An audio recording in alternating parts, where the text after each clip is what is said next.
Hello students, I am your chemistry teacher Visakha Tiwari. This is my second part video of alcohol, phenol and ether chapter. Today I will explain some important question answer of alcohol, phenol and ether. Today I will discuss about reagent. कल हमने पढ़ा था structure, name, IUPAC name लिखना. आज हम पढ़ेंगे reagent. Important reagent के name पढ़ेंगे आज हम.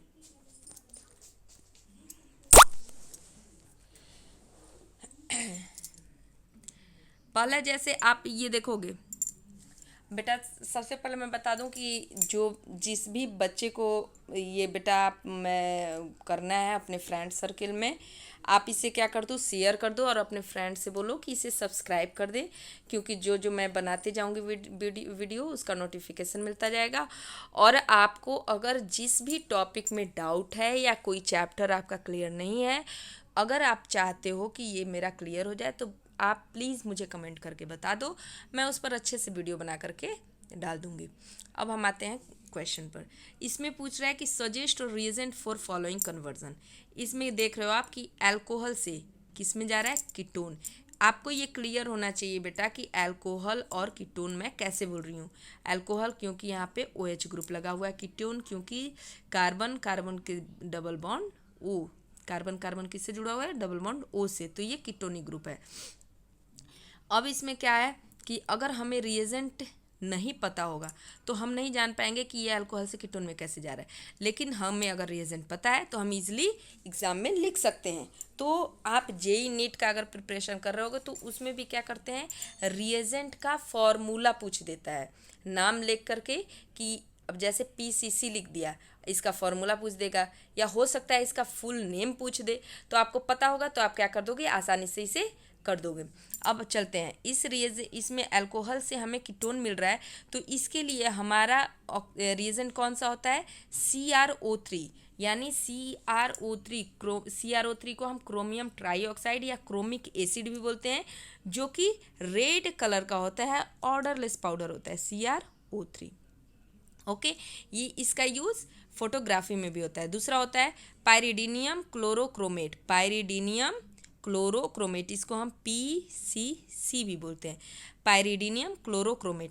पायरिडीनियम क्लोरोक्रोमेट रिएजेंट यूज होता है. हम इस रिएजेंट को लर्न कर लेंगे. ये प्राइमरी अल्कोहल को कन्वर्ट करता है अल्डिहाइड में.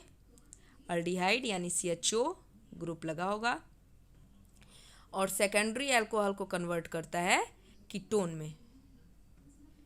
कीटोन यानी C डबल बॉन्ड O.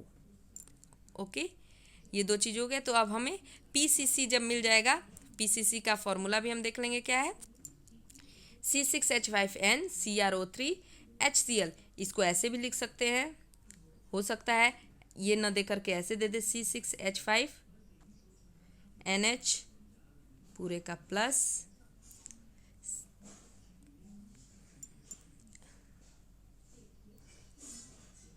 पूरे का प्लस हो गया, प्लस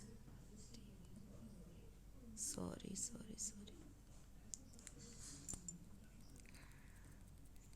ठीक है. इसको ऐसे भी लिख सकता है, या फिर C6H5NH whole plus CrO3Cl minus. आप देखो ये दोनों सेम है, लेकिन कुछ बच्चे कंफ्यूज हो सकते हैं कि ये दोनों सेम के. यहाँ से क्या कर लिया है, H प्लस ले लिया है, और यहाँ से Cl माइनस ले लिया है, इन दोनों को निकाल दिया है, HCl. सेम हो गया ना फॉर्मूला. तो ये दोनों सेम है, हम इसे ऐसे भी लिख सकते हैं या ऐसे भी लिख सकते हैं. PCC जो हमारा पायरिडीनियम क्लोरोक्रोमेट होता है, ये येलो ऑरेंज सॉल्ट होता है. ये कैसा होता है, येलो ऑरेंज सॉल्ट होता है. इसके कुछ प्रॉपर्टीज़ भी आपको मैं बता दी. अब इसमें देखते हैं कि जब हम पेंट 3 in 2 कल नाम लिखना आपको सिखाई थी, नोमेनक्लेचर कैसे करते हैं, 1 2 3 4 5.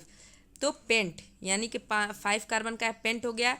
3 पर क्या है, इन है, डबल बॉन्ड लगा हुआ है, तो पेंट 3 in 2 पर कौन सा ग्रुप, OH ऑल ग्रुप लगा हुआ है, तो पेंट 3 in 2 ऑल हो गया. ये कन्वर्ट हो जाता है पेंट 3 in 2 ओन में, ओन किसके लिए, कीटोन के लिए।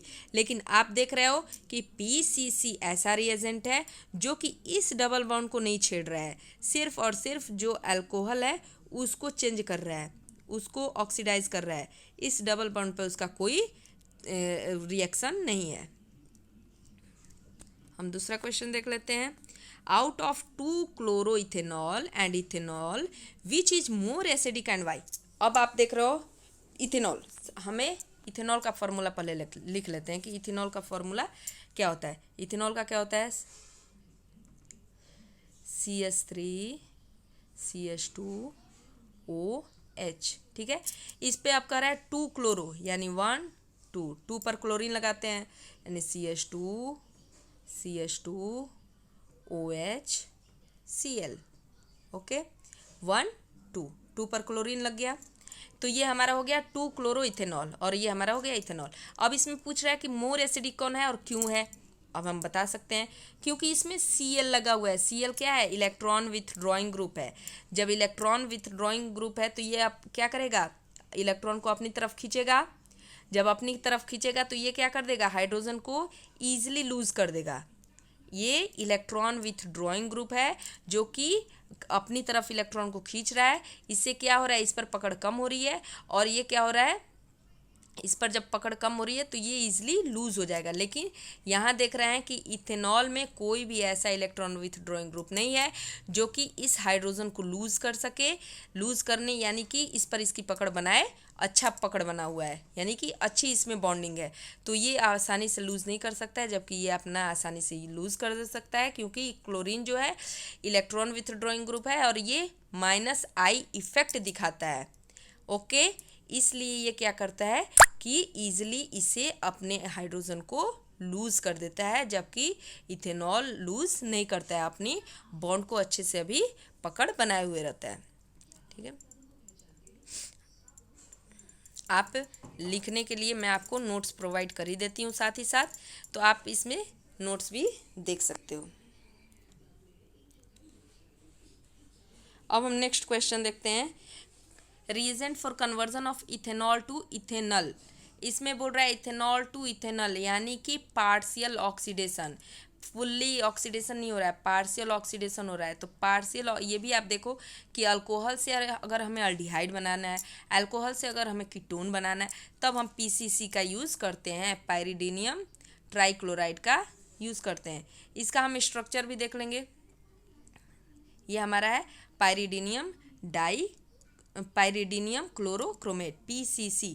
अब पायरिडीनियम क्लोरोक्रोमेट का ये हमारा क्या हो गया, स्ट्रक्चर हो गया। इसे आप देख लोगे, हो सकता है कि PCC दे करके स्ट्रक्चर पूछ ले, तो आप स्ट्रक्चर भी लिखना जान जाओ।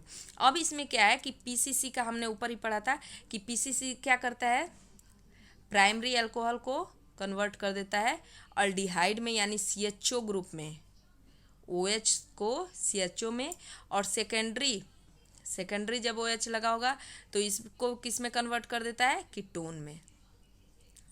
कीटोन में कर देता है।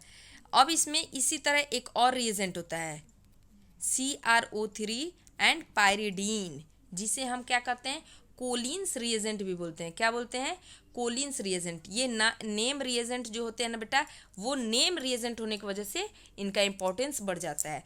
ये JEE नीट में भी पूछ सकता है और आपके 12 बोर्ड के एग्जाम में भी पूछ सकता है। तो CrO3 एंड पायरिडीन जब रिएक्शन करते हैं तो क्या बनाते हैं, कोलिन्स रिएजेंट। हो सकता है कि कोलिन्स रिएजेंट का स्ट्रक्चर पूछ ले, या पूछे कि कोलिन्स रिएजेंट कैसे बनते हैं। नेम रिएजेंट का ये एक इम्पोर्टेंस होता है। तो हम देखते हैं कि पायरिडीन का आपको स्ट्रक्चर आता होगा, नाइट्रोजन, ठीक है, पायरिडीन, ये हो गया क्या, पायरिडीन। इसको जब हम CrO3 क्रोमियम ट्राईऑक्साइड के साथ रिएक्शन कराएंगे presence of CH2Cl2 25 degree Celsius पर, तो ये अब बना देता है, जो स्ट्रक्चर बनाता है इसे ही हम बोलते हैं कोलिन्स रिएजेंट। इसको क्या बोलते हैं, कोलिन्स रिएजेंट। क्रोमियम ये किसे, 3 ऑक्सीजन से लगा हुआ है, 3 ऑक्सीजन से लगा हुआ है, सॉरी। ओके, तो ये जो नया हमारा स्ट्रक्चर बना ये हमारा क्या होता है, कोलिन्स रिएजेंट इसे बोलते हैं, कोलिन्स रिएजेंट। ये आपको दो नेम रिएजेंट पता होने चाहिए। ये दोनों क्या कर रहे हैं, प्राइमरी अल्कोहल को अल्डिहाइड में और सेकेंडरी अल्कोहल को कीटोन में कन्वर्ट कर दे रहे हैं।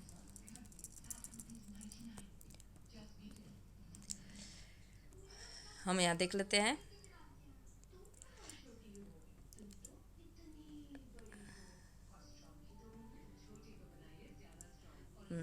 अब देखते हैं ये हमारा क्या है, प्राइमरी अल्कोहल है। इसमें जब हम पीसीसी डाले तो ये हमें क्या दे दिया, अल्डिहाइड। कौन सा ग्रुप, CHO ग्रुप दे दिया, और एज इट इज़ दोनों निकल गए।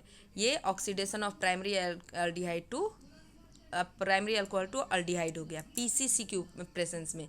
या इसमें हम कौन सा अपना हम पढ़े थे, कोलिन्स रिएजेंट भी डाल सकते हैं। अब इसमें दे दिया सेकेंडरी अल्कोहल। सेकेंडरी अल्कोहल में जब पीसीसी डाले तो ये क्या बनाया, कीटोन, कीटोन बन गया। ये हमारा क्या है, सेकेंडरी अल्कोहल है। सेकेंडरी अल्कोहल और प्राइमरी अल्कोहल पता है, जब कार्बन, एक कार्बन से ऑक्सीजन जुड़ा हो तो प्राइमरी, और दो कार्बन से हमारा जो ये OH जुड़ा है तो प्राइमरी, और दो कार्बन से जुड़ा है हमारा OH तो सेकेंडरी हो गया, कीटोन में कन्वर्ट हो गया।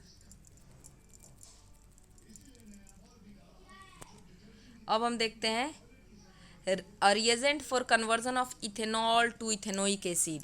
अब यहाँ देखो इंपॉर्टेंस क्या बढ़ गया, इथेनॉल टू इथेनोइक एसिड, यानी कि इसमें बोल रहा है कि फुल्ली ऑक्सीडेशन हो जाए। जब फुल्ली ऑक्सीडेशन हो जाए तो हमारा पीसीसी और कोलिन्स रिएजेंट काम नहीं आएगा, क्योंकि वो पार्शियल ऑक्सीडेशन करता है। जब हमें फुल्ली ऑक्सीडेशन चाहिए तो उसके लिए ऑक्सीडाइजिंग एजेंट हम लेंगे KMnO4 या K2Cr2O7। KMnO4 potassium permanganate and K2Cr2O7 potassium dichromate. ये दो ऐसे रिएजेंट हैं जो एक पावरफुल ऑक्सीडाइजिंग रिएजेंट होते हैं। ये क्या कर देते हैं, रिएक्टेंट को फुल्ली ऑक्सीडाइज्ड कर देते हैं। अब यहाँ पे जब हम इथेनॉल लेंगे तो इथेनॉल में जब K2Cr2O7 in presence of H2SO4, यहाँ से क्या लेता है, H+ हमें मिलता है H2SO4 से, तो ये ले लेंगे, या फिर KMnO4 ले लेंगे इन प्रेजेंस ऑफ H+, यानी H2SO4 लेंगे, उससे H+ मिलेगा, उससे ऑक्सीडेशन कराएंगे तो पहले कन्वर्ट होगा अल्डिहाइड में। अब अल्डिहाइड का क्या कर देगा, क्योंकि हमने रिएजेंट लिया है K2Cr2O7 in presence of H2SO4, तो ये क्या करा देगा, इसका फिर से इसका पुनः यानी कि फिर से क्या करा देगा, ऑक्सीडेशन करा देगा और कन्वर्ट हो जाएगा इथेनोइक एसिड में, CH3COOH में कन्वर्ट हो जाएगा। ये है हमारा KMnO4 K2Cr2O7 क्या करता है, पावरफुल ऑक्सीडाइजिंग रिएजेंट होता है। ये आपको लर्न होना चाहिए बच्चों।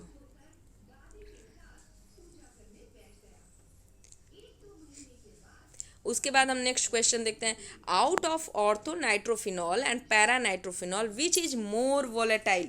इसमें और आप एक और क्वेश्चन रह गया था, आपको ऑक्सीडेशन तो पता होगा, ऑक्सीडेशन किसे हम बोलते हैं, रिमूवल ऑफ हाइड्रोजन या एडिशन ऑफ ऑक्सीजन। तो हम उसे अब यहाँ पे देख लो आप क्या हो रहा है, यहाँ से हाइड्रोजन का रिमूवल हो रहा है और एडिशन किसका हो रहा है, ऑक्सीजन का एडिशन हो रहा है। तो हम इसे क्या बोल रहे हैं, इसका ऑक्सीडेशन हो रहा है, ठीक है। अब इसमें देखते हैं कि कौन सा वोलेटाइल है, ऑर्थो नाइट्रोफिनॉल और पैरा नाइट्रोफिनॉल में विच इज मोर वोलेटाइल।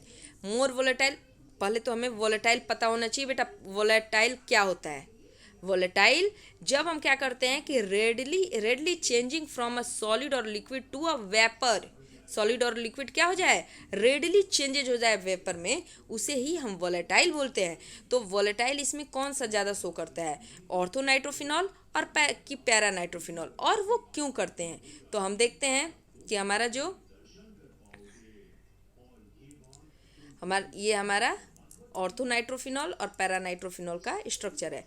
इसमें देखो तो इसमें कौन शो करता है, ऑर्थो नाइट्रोफिनॉल क्या करता है, मोर वोलेटाइल होता है देन पैरा और नाइट्रोफिनॉल। इसमें देखो इसमें क्या है, इंट्रामोलिकुलर हाइड्रोजन बॉन्डिंग हो रहा है।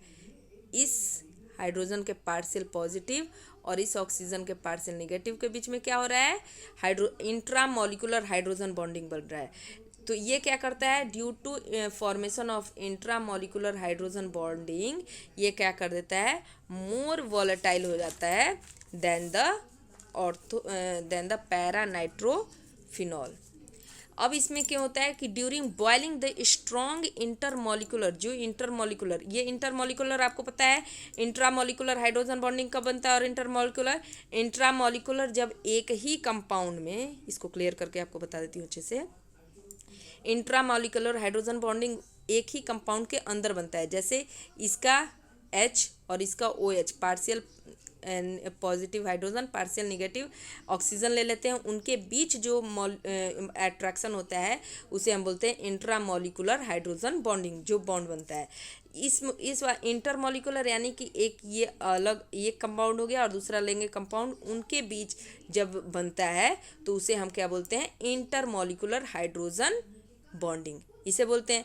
तो इसमें क्या होता है कि इसका जो ड्यूरिंग बॉइलिंग करते हैं तो स्ट्रॉन्ग इंटरमॉलिकुलर हाइड्रोजन बॉन्डिंग क्या होता है, इंक्रीजेज द बॉइलिंग पॉइंट। ये जो strong intermolecular hydrogen bonding increases the boiling point, लेकिन इंट्रामॉलिकुलर हाइड्रोजन बॉन्डिंग ऐसा नहीं करता है। ठीक है, ड्यू टू दिस रीजन ये क्या होता है, ऑर्थो वाला मोर वोलेटाइल देन द पैरा। आपको क्लियर हो गया होगा, ये आपको लिखने के लिए भी मैंने प्रोवाइड कर दिया है material. Ortho nitrophenol is more volatile than para nitrophenol due to presence of intramolecular hydrogen bonding. In para nitrophenol intermolecular hydrogen bonding is present. This intermolecular hydrogen bonding causes the association of molecules. Molecules को क्या करता है, associate कर देता है।